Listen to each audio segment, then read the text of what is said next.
Velma,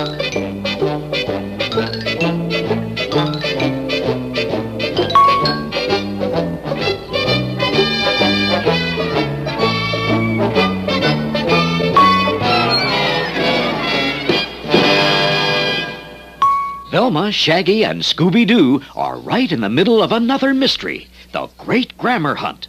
They've found some good clues to work with. Let's join them and find out if they crack the case. Velma, where do we stand in the Great Grammar Hunt? Well, we finished the search for the parts of speech. Yeah, we found out the purpose of verbs, nouns, pronouns, adjectives, adverbs, prepositions, conjunctions, and interjections. According to our clue finder, the grammar book, these 8 parts of speech will combine to make phrases and clauses. Well then, let's get cracking, to coin a phrase. Now that you mention it, let's start with phrases. They're a group of words used as a single part of speech. You mean there can be 2 or 3 or more words that act like one of the parts of speech? That's right. Prepositional phrases, which begin with prepositions, can be used as nouns, adverbs, or adjectives. Do you have any examples, Velma? Sure. On the last page, I signed my name. The prepositional phrase, on the last page, is a place, so it's a noun. I get it. The man in blue overalls is a plumber. The prepositional phrase, in blue overalls, is an adjective to describe man. Right. And the frightened Scooby ran into the doghouse is an example of a prepositional phrase used as an adverb. It tells where Scooby ran. Who's frightened? An infinitive phrase always begins with the word to and is followed by a form of a verb. Gotcha.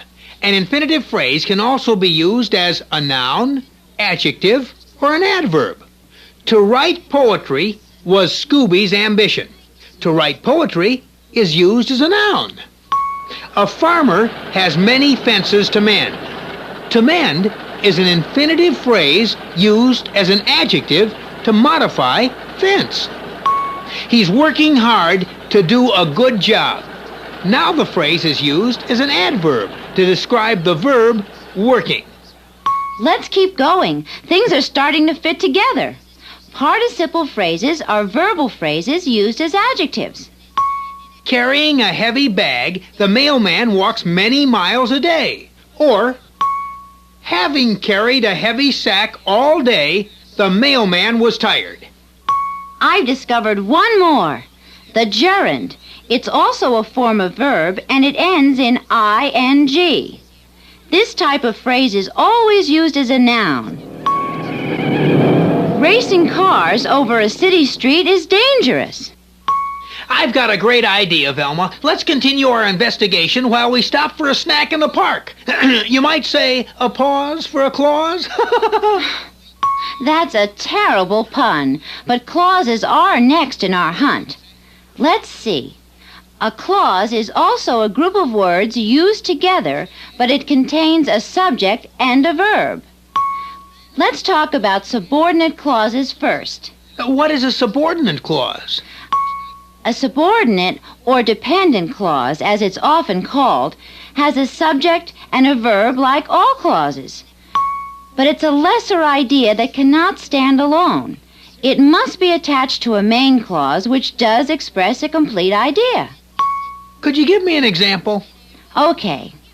We're going on a hike because it's a lot of fun. Because it's a lot of fun is a subordinate clause to the main clause, we're going on a hike. Okay, now let me try one. We think that because the hill is small, we can climb it easily. Good. Because the hill is small is subordinate to the main idea, which is we can climb it easily. One last point about subordinate clauses. They can be used as nouns, adverbs, or adjectives. Well, Velma, I think we took an important step in cracking this case. Phrases and clauses are bigger pieces in the grammar puzzle. Let's see if I remember now. Phrases are groups of words used as a single part of speech, such as nouns, adjectives, or adverbs. That's right. And a clause is also a group of words used together, but it contains a subject and a verb. Clauses that can stand alone are called main or independent clauses.